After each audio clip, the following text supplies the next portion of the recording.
welcome to Resilience Radio, Francene, Blythe-Lewis. Hello. Hello. And Charlie Perry of Vision Maker Media. Well, welcome to the program. Now, you guys have an open call for a grant coming up. Yep, we sure do. Well, it's open right now. Oh. It's open now until February 12th at 5 p.m. Central Time. Well, not 4:59 or 5:01. I get it. Now, what does your company do, and what do you guys hope to accomplish with this open call? Well, we're in our 45th anniversary right now, 2021. And the organization is funded in part by the Corporation of Public Broadcasting.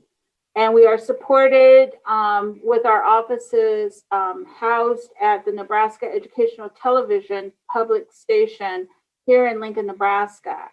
And so since that time of incorporation, the organization was originally started as for an archival of Native content that was being made to share with CPB for future educational purposes. This is back in the 70s, late 70s.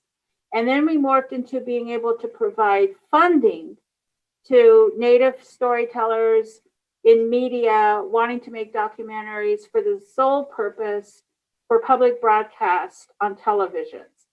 And so we are still doing that, providing funding to filmmakers. You do not necessarily have to be Native, but you have to have a majority Native creative on the team, whether that's the director, the co-producer, whatever it may be. And we have an open call now with 3 different categories, and I'll let Charlie talk about those. Sock it to us, brother. Yeah, actually, like Francene said, we've been in the business for coming on 45 years now next month, and we've been running and gunning this year. You can, if you're a filmmaker, you can pitch your R&D project, go for anywhere from $5,000 to $25,000. If you're currently in production, you can go ahead and apply for up to $150,000. Or if you need some finishing funds, you're in the editing room getting things done, you can apply for up to $100,000. So we're pretty excited about this year, and episodic program. And yeah, we hope we're actually unveiling a new initiative for the first time ever in our 45-year history. We're taking episodic programming. So, if you have an idea for a series, whether it be 4 episodes or up to 8 episodes, you can pitch to us, pitch the script, and we'll see if we can't get it out there or get some funding, and we can award up to $150,000 for episodic programming too for the first time ever. So we're rolling. And the other thing is that we're really looking for the story and content. Our primary purpose is it falls in line with our mission of telling stories in first-person perspective from the Native communities, and preferably made by Native filmmakers. Well, why is that so important? Well, because one, our stories need to be told by ourselves. And also we work in short docs and we work in long docs. And for our existence, Vision Maker Media, it is for public media, and it is for broadcasting, and it is supported by the corporation who gives us this money to provide this kind of funding, and also to do education and outreach. And we do that sometimes online with some of our programming that we do. It's incredible. And you're not talking about a few dollars here and there. You're talking about some big chunks of change that people can really make something with. Mm-hmm. Now, I've noticed, and this may be just my issues, that I feel like when non-Indigenous people create Indigenous content, it seems to they seem to want or only hear the same narrative: the stoic Native, the peaceful squaw, I don't know, we ate acorns. Like it feels like it's been kind of a repetitive, almost dangerous, stereotypical narrative out there about us as people. Well, that's not what we look for when we want to be supporting a project. So we're looking for innovative stories. We're looking for stories that are told from maybe a different perspective, even though it's something as Native people we know we've always been facing, let's say, adoption. And if people can find a new angle or a different story or a different version that we've not heard, and we know there's over 500 different Native nations. So what happens to the Seneca in New York is different than what happens to the Silex in Oregon regarding adoption, cultural preservation, language, sovereignty, environment, and all women. All of those issues are different among all of us. So we realize and recognize, that even though it seems like to the non-Native maybe television programmer, we're hearing another topic on the same issue. That's where we as Vision Maker Media help them to understand the difference. Yes. See, and it's so hard to articulate that kind of frustration when you are watching some educational materials. It's this lump sum where, yes, you had Trail of Tears over here and straight up paid genocide over here. So you can't hodgepodge and genericize these people's experience. Right. The other thing we're trying to hope to do as well, because Charlie and I just started as Vision Maker. I'm 6 months now on the job. Charlie is 5. 5, yep. Yeah, and so we both come from a background of like, let's tell the contemporary narrative. Let's quit, reflecting too heavily on our past. It's relevant to how we maybe tell a story and what is going on within our communities. There's some historical trauma there with, maybe teen suicides relative to boarding school eras and the grandparents and the parents and things like that, missing and murdered Indigenous women, but we want to be, and it's not necessarily we're looking for the social justice topics, we're looking for just broad narrative topics that are important to the person, the Native person, the storyteller, and the community that they'd like to share their story. Well, I've heard from some miscellaneous Indigenous filmmakers over the years that when they have pitched ideas to, some of the common networks, they liked the idea, but they said there was always a fear of underlying political something. So is that something you guys fear as well? I mean, I understand that because any part of our story at some point has a political blurb in it because politically we were screwed over. So yeah, I mean, we can't, we work with the filmmakers, from the time they get funding, just help give them feedback, and not that we're doing it in censor by any means, no way, but, and, also too, like, because we are part of public media, because that money is government taxpayer dollars, it's just like the NEA, the NEH, any of these other larger entities that are receiving massive amount of money from Congress, is that we do have to be mindful of who our funder is and what our purpose is, which is to educate audiences. And so how can we do that in tangent with the filmmaker and their message? How can we do that so that people are open and receptive to hearing our words and hearing our story, and then hopefully transformed in the process of learning? So how radical or how political we go within the story, it just varies with each story, and we help with that. So Charlie, if you're doing a 6-part series of FU America, it's probably not the best to apply for this grant? No. Probably not. I don't know if that would fit into public television broadcasting. That might be more of a Netflix kind of thing. Vision Maker Media wants to help tell the truth, and we want to do it in a way that doesn't alienate or isolate, a broader audience. We want to build bridges with our organization and not cause division. And one example is recently when we programmed for our Native American Heritage Month last November, our first statement out within the whole program of tribal sovereignty and coming home was, we said, Vision Maker Media in our whole program description is, we are not immigrants. Now that could be taken very radically by majority, public media, whomever, but I remember when people were a little worried about it, talking to me about it, because I'm the executive director, and I said, it's not radical, it's a fact. We're stating a fact. It's not radical, so it stood.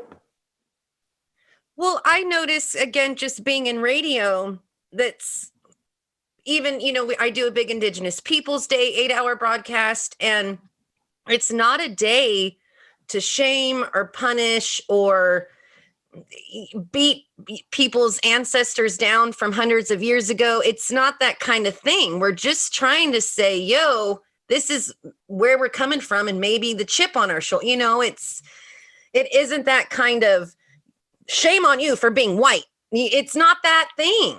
Right. That's part of what we do look at within education. It's like, what's the angle and that first person experience and perspective that we want to be revealed, and saying, here, learn about this. And we also are working and educating to make sure public audiences and public media also knows that, just because, the Navajo have this issue with COVID, that doesn't mean it's everywhere all around Indian country the same.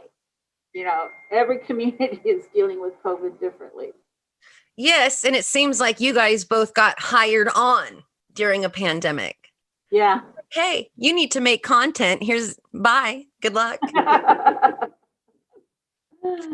But that's incredible, that the endurance and the resilience of what you guys are trying to do and still create, even during this, is important too. It's not our messages or stories or our need to be heard doesn't stop just because, right now we're in a global pandemic.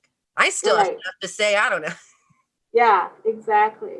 But like Charlie was beginning to say too, we're very hopeful, and we're excited because we're new, and we've begun to work to transform the stories that is coming out of Vision Maker Media, and the stories that we're supporting, that these are more of the contemporary, the now stories. We want to hear from the younger storytellers. We've got our master filmmakers, veterans who've made several documentaries, have been in PBS, won awards. So we're hoping through this open call, we'll garner interest from the younger voices who maybe even never have applied, and just try. You really never know. If my life is built on, I just tried, and oh my goodness, okay, this happened. Now I'm going to deal with it. I'll work it. Yes, my mom said, let them tell you no. Yes. Now, Charlie, do you have an idea in mind of what you'd like to see come out? Because even look at ribbon skirts, that's colonized, even though we use it to represent us, but we didn't have satin and silks and things like that. So when I hear contemporary, I hear kind of what people have done since colonization and how they're still using it. Is that kind of, how we're still here? Well, we are living in a contemporary time. Our mission at Vision Maker Media is to tell the stories of tribal communities to help healing, help get over trauma, deal with that trauma, and also educate a broader audience. So really, we're open to anything.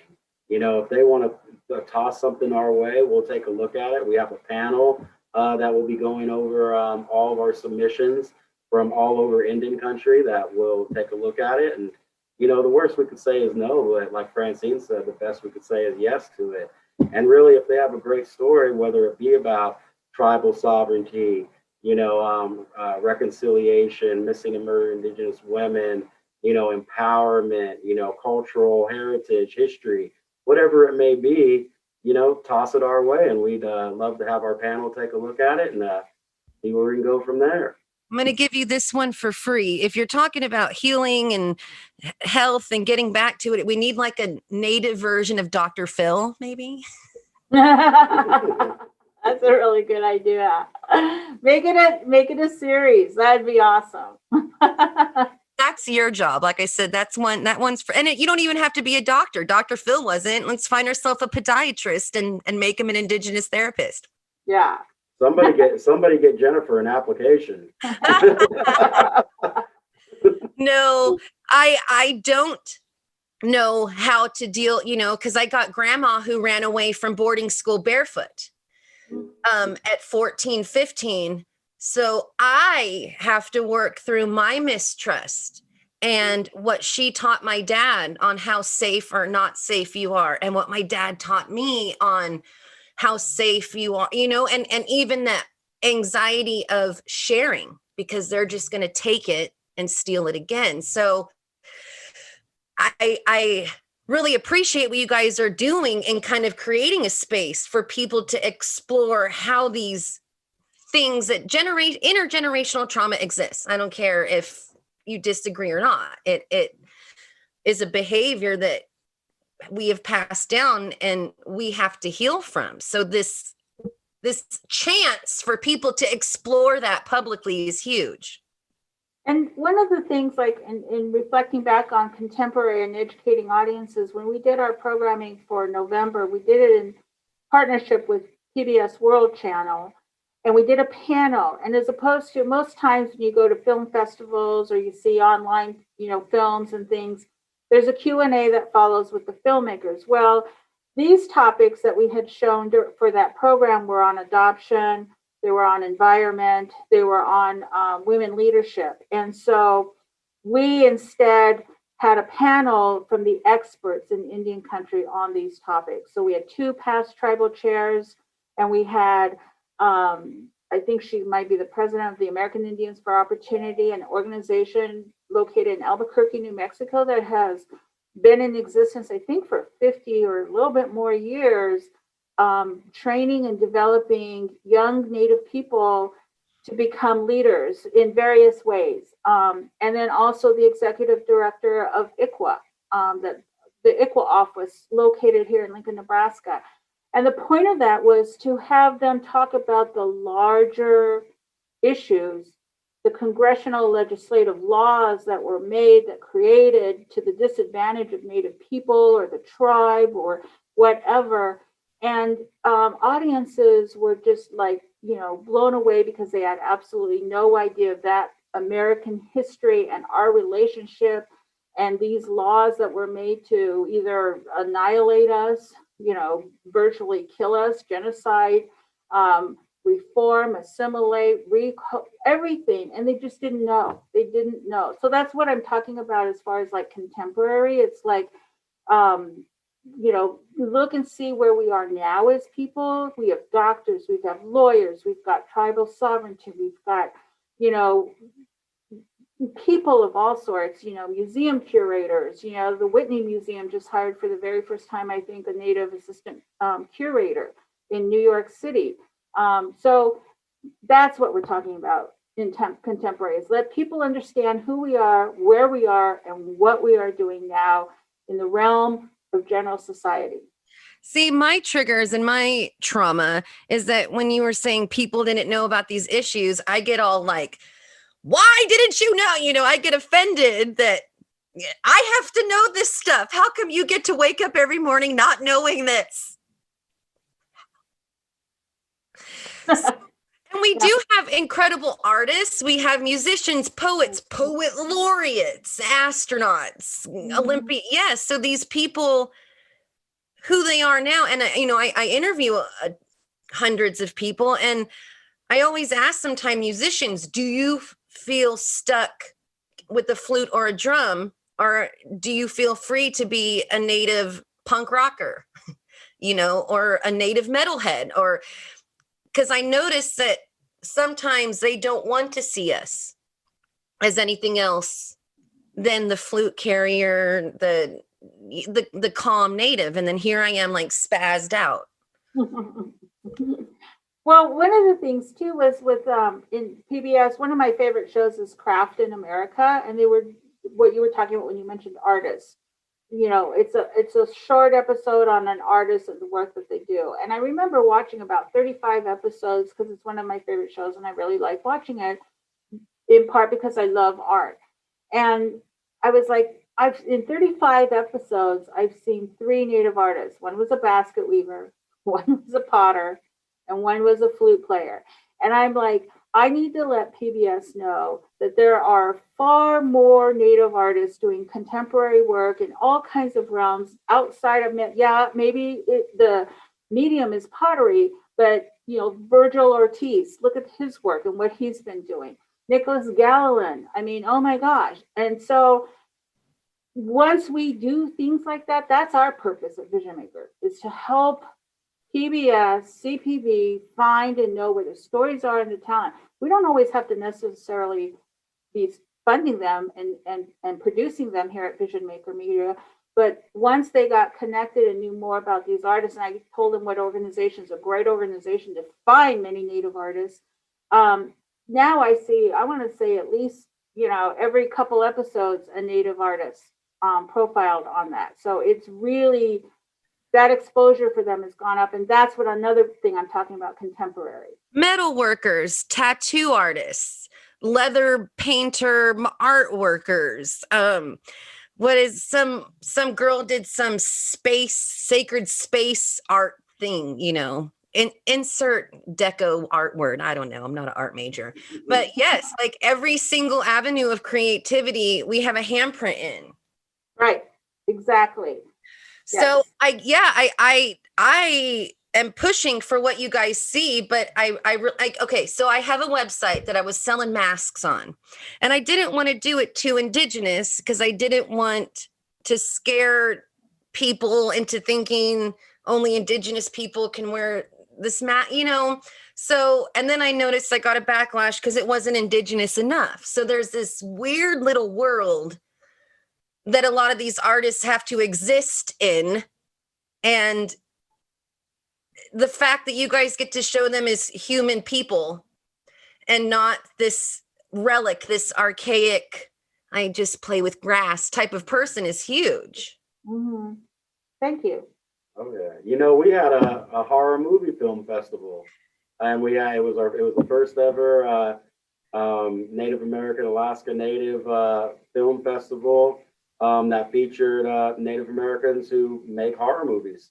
So it was fun. It brought in a broad audience and kind of put us in a new light. A lot of people, see us as, as maybe somebody in the horror movie, but not making the horror movie. Yeah.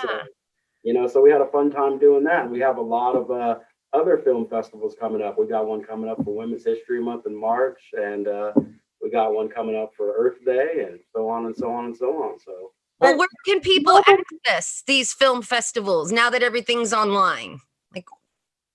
Well, back to that on the horror genre, nobody pretty much in the entire world knew Native American filmmakers were making films in the horror genre. And we showed 12 films, 8 films?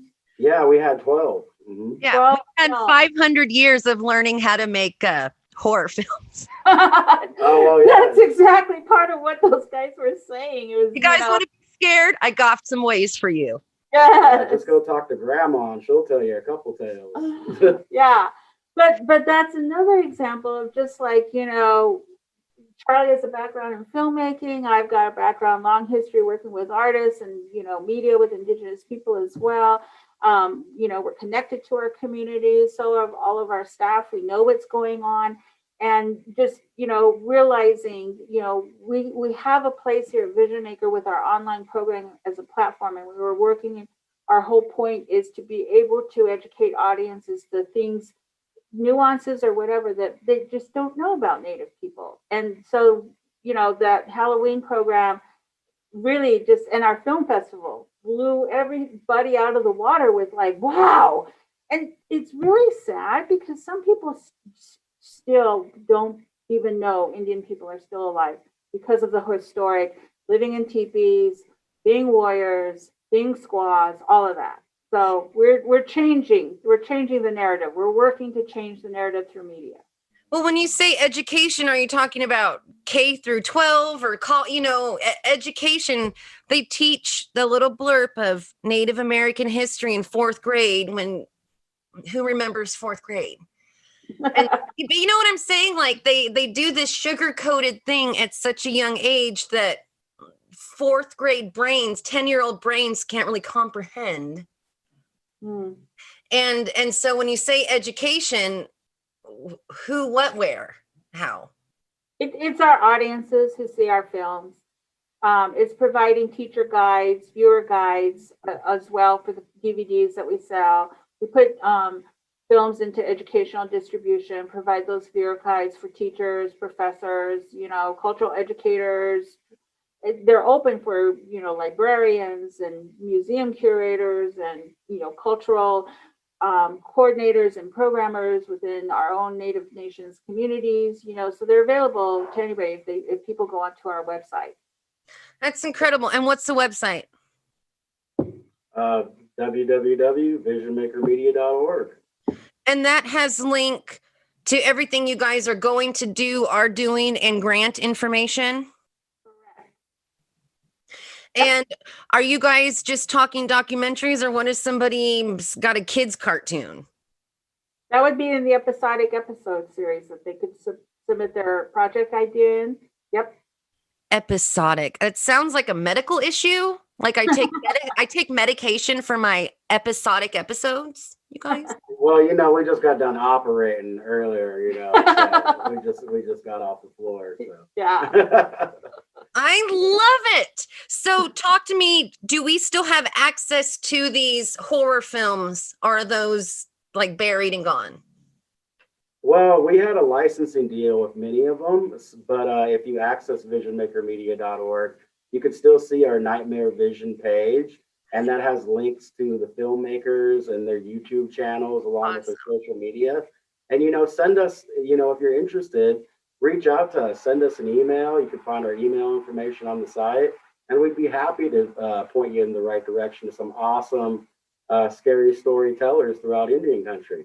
Same with all of our films.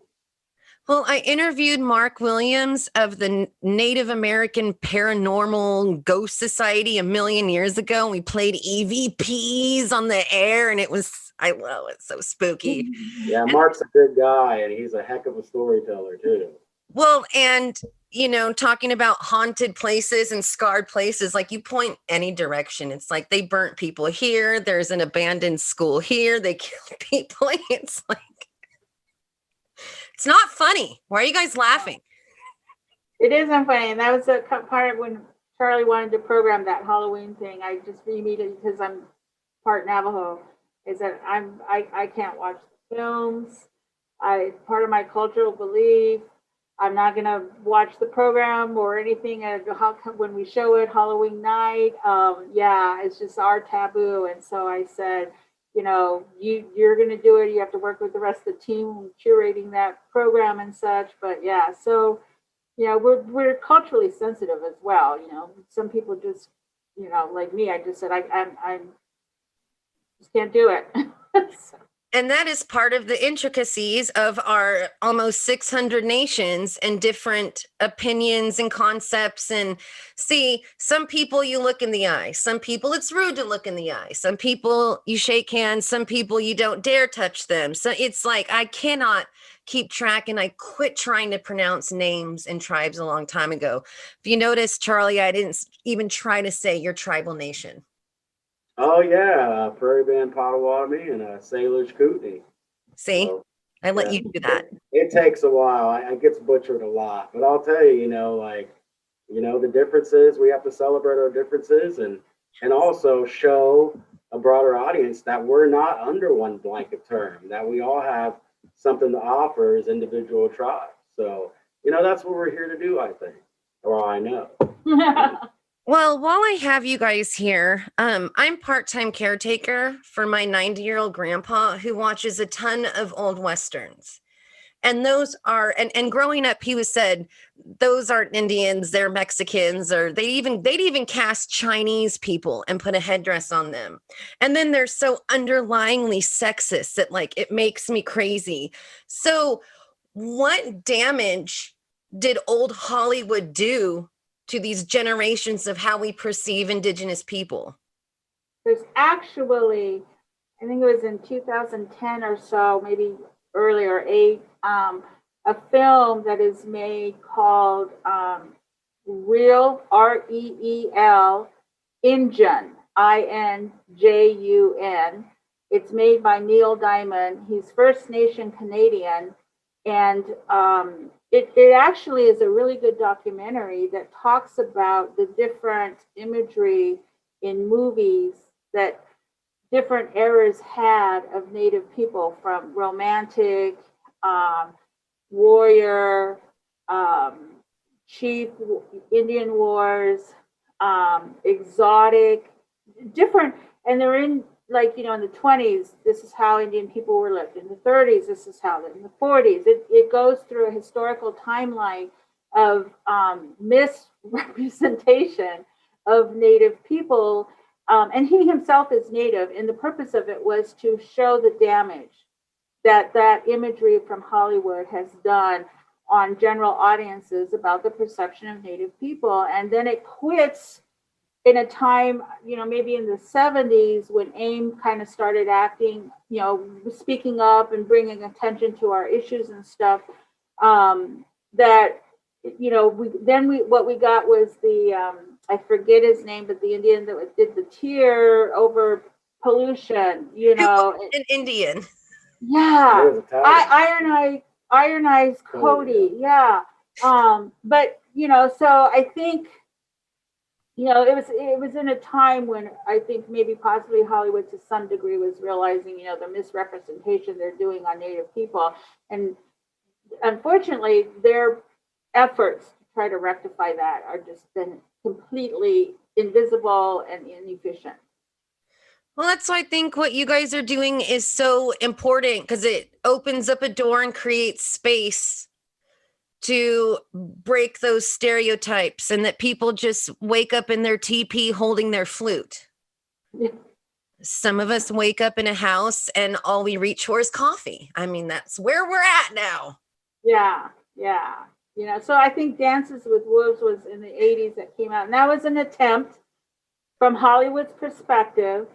Because and kind of sort of, we have all these Native people that are involved. We got natives, we're teaching the actual Sioux language. It's not speaking, Italian or something. Yeah, we all learned Wasishu that day. Yeah, but again, it's there's still, like, it wasn't enough, and it actually really, again, was somebody else telling the story. We want to bring it back to supporting the Native filmmakers and the first person perspective in the storytelling. Because that's a shame. Dances with Wolves, we all respect our Indigenous relatives who were part of that, but it's such an inside joke. It's terrible. Tatanka. Every time somebody's part Native or whatever, and they want to show who their mom is, they show what's her name. It's still sat wrong with a lot of people. Yeah, and it's still a film that encompasses the white savior narrative, and that goes back to A Man Called Horse, Little Big Man, many films. And one thing that I've always asked myself, being Potawatomi, is, we don't need a white savior. We've been doing it for thousands of years here in the United States. So I think it's time that we start showcasing our Indigenous people, around the continent that are doing great things. So that's what we're trying to do. But look, we didn't have law before contact. We didn't have science. We didn't have medicine. We were just running around, bumping into each other, waiting to be saved. Well, it's crazy because 3,000 years before the pyramids were built, we had civilizations here in the United States and Illinois that would make the pyramids look like a child's play. So, it's really all just going back and doing your research. But, the key is getting people to care about our narrative to begin with. And I think why don't they care? That's what makes me crazy. Like, I care about the American immigrant story. I care about the Amazonian tribes. I care about the Sami preserving themselves. Why do we have to, can you please care about my story? Well, I think, Jennifer, a lot of people just in their little bubble, they go out their day to day and just trying to figure out, where their next meal is going to come from, or, picking their kids up from school on time. So I think a great way of, and it's something what we're doing this year with offering episodic programming in fiction, as well as documentary, is really pushing entertainment and educating through entertainment. If we keep people entertained and then we also are talking about our issues and affairs while they're being entertained at home and eating their popcorn, then it's going to stick. It's going to stick to their top of mind awareness. And then the next step is to get them talking about it. Or inspirational too. We showed a film called Sisters Rising on four or five women who all had experience of, some sort of type of abuse, and it kind of relates to the missing indigenous and murdered women movement and topic. But these women decided within their community, what am I going to do to begin to start increase awareness and make change? And they all did it in their different approach within their community, working within their community, but it was an extremely inspirational film, and eventually it will go to broadcast, won't it? Yeah, it's actually going to go to broadcast on America Reframed at the World Channel. So look for that one to be in front of, on people's streaming and broadcast within the next few months. And if people sign up for our newsletter, we announce those kind of things. And where do you sign up for the newsletter once again, Charlie? www.visionmakermedia.org. Sign up now. I love it. Well, I wish I could see you guys smiling beneath the mask, but I understand. Now, these grant appliquees, are there weird COVID things involved in, you know what I'm saying? It's just a weird time. So are there any restrictions these applicants have to consider because the world's falling apart? Well, with the COVID protocols and things like that, we obviously want them to be safe and, not have COVID enter any of our tribal communities. We want to err on the side of caution. So, if they get picked up and they sign a contract with us, they have up to 3 years to work with us to get the program done, and usually what we pick up is about an hour-long documentary for public television broadcast. So, we are hoping that, obviously like everybody else, that COVID soon becomes a thing of the past. But if it's not, we're here to work with those filmmakers. We really believe in providing supreme communication with them and just kind of meeting them where they're at. We're not going to turn our back on them if they're, a little bit late on turning some stuff into us. We're going to work with them because we want to see them succeed. We're in this to see Native Americans succeed in film and media. We're not in it to, you have this deadline right here and it has to be done in 3 months, especially in the middle of a pandemic. It's unprecedented times, but we'd like them to try to get it done and we'd like to help them make it happen. Yeah, we're not a funder. We invest within what we support, and we could provide training to the filmmakers to help them understand their contracts, their deliverables, the standard of quality for PBS broadcasting, because there is a standard for television broadcasting, things, and our role and how we work with them. So it's not they get the money and then hear from us every now and then. No, we work very closely, like Charlie said, with making a reciprocal, two-way working communication relationship with who we support. But properly showcasing these stories is so important. So like you said, Charlie, okay, so you're 20 minutes late, fine. Let's use that 20 minutes to make sure that what is broadcast to the world is done with honor, integrity, quality, and in 4K. Oh yeah, it's just it's really just getting it out there, you know what I mean, and continuing to work hard. And I think right now we are in a point in history like never before. Us Potawatomis have a story about the 8th fire, and it said, we lit 7 fires along the way to our new homelands, and it says once that 8's lit, then we're going to start taking it back in a real good way.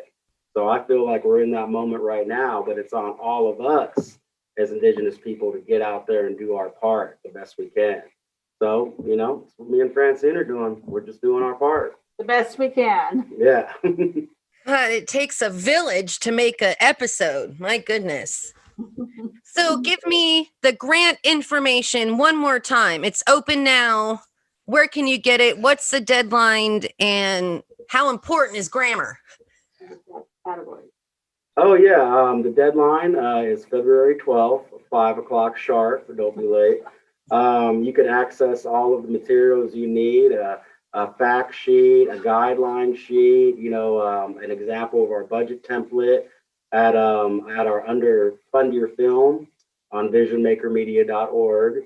We're taking our applications digitally through Slide Room. There's no fee at all. And, whatever stage your production's in, whether it be pre-production, R&D, production, out there wanting to make it happen, get out in the field and do it. Our post-production, when you're in the editing room, cutting up the film digitally and putting it all together, we're here to help. And the episodic program. The same with episodic programming, whether it's fiction or nonfiction. If it's a half an hour to an hour and you pitch us at least 4 episodes and you turn in your script for the pilot and some storyboards for the pilot, then we're going to take a look at it and see if we can't get out there and continue to help change the narrative in a real good way. Yay! One grant at a time. Yep. Francene, Blythe-Lewis, thank you so much. Charlie Perry, you guys are awesome. And I really hope that we're inspiring some folk to take a chance. Yes. If you've never applied before, think about applying. You will learn how to make program for PBS broadcasts. I'm such a pro at failing. It doesn't even affect me anymore. So Well, that's how you become Kind of me successful. too. Yeah. It's the only way you learn and keep on going. that's why I have to laugh so much, because if I stop, I'm just gonna cry. Yeah. Just gonna cry. Website one more time, and you don't have to www. Visionmakermedia.org. Check us out. Whether you want to apply or not, we got a lot of awesome films. And people can call too. Just you guys are open for questions or resources, or if an educator wants to call and say, do you have any ideas or resources? You guys are open to that too. It's all on the website, the contact information, who to call and who to email. I so appreciate your time, you guys. This is a big deal. And the fact that your company for almost 50 years has continued to do this is worth recognition and honoring that consistent effort, because it's hard out there. Yeah. And it gets defeating sometimes when people are shocked you even exist. So, I can't wait to go look up some horror films. I can't wait. I want to go bug you guys just to see what we can access and watch and celebrate. And you said Real Engine talks about. That's not on our website, but you could Google Real Engine, made by Neil Diamond, first Canadian, and I don't know where it is, if it's in distribution at all or where the film is. Okay. And we're not going to talk about why his mom named him Neil Diamond. Let that go. Yeah, that was a little confusing when I first saw that. Yeah. Well, you kept saying that, and I keep hearing a song in my head. So I'm like, when was this guy native, and when was he a filmmaker? But whole different Neil Diamond. Yeah. But it would be cool if it was the same Neil Diamond. That's why I was like, whoa, who knew? I think he spells his name the same too, but he's Canadian, so yeah. Then he was probably conceived to a Neil Diamond greatest hits. That's just how it happened. I'm not a psychic. I know what Neil Diamond does to some ladies. Francene, Charlie, keep me in the loop. When you guys got stuff out, let me know. I'd love to tell our listeners. And I so look forward to 2021. And you guys don't seem like you've only been in it a few months. You're oozing professional, and we got this. Probably because your face is covered. Thank you. Thank you very much for having us. Francene, Blythe-Lewis, Charlie Perry, I appreciate your time and being on this Resilience Radio. And we're doing this. We're doing stuff. We're doing stuff and things, you guys. Yeah. Thanks for having us, Jennifer. It was an absolute pleasure. And one of these days, I'm going to peel back the mask there, Charlie. Oh, not anything. Well, I got to keep my identity for the time being hidden. No. Well, the open call is, yeah. But after that, we'll see his face. Just kidding. Only the winners get to see behind the mask. You guys are incredible. I appreciate your time, and I will be bugging you soon.